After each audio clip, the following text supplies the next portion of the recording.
hizo muy bien César. Miño abrió por izquierda, limpió camino, se manda Deli Rodríguez, mira el área, centro de Rodríguez, va Ferfer, cabeció, Willy,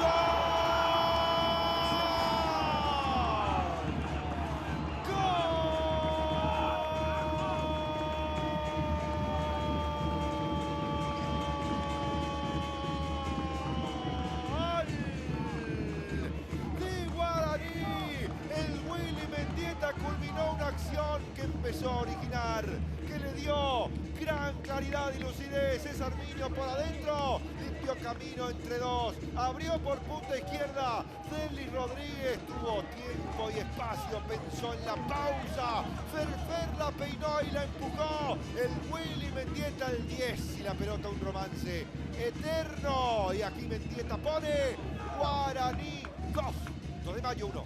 Y es un golazo por la forma en la que se termina generando esta acción. Primero con Miño, barriendo camino ahí, abriéndose por la mitad de la cancha para después dar el pase. Gana Alexandro, juega hasta el lado, rebota en la marca. Pasa Miño, toca Maidana. Miño lo tira a Willy para el tercero. Miño pica en punta, espera a Willy, cruza a Miño. ¡Willy! ¡Gol! ¡Gol!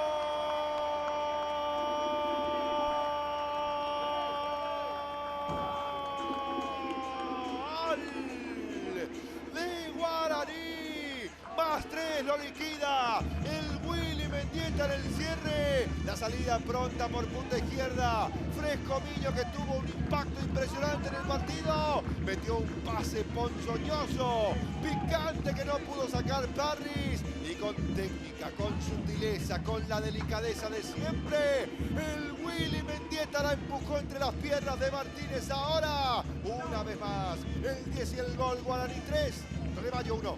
Bueno, tremendo el partido igualmente de Miño. Y qué clave ha sido Willy Mendieta.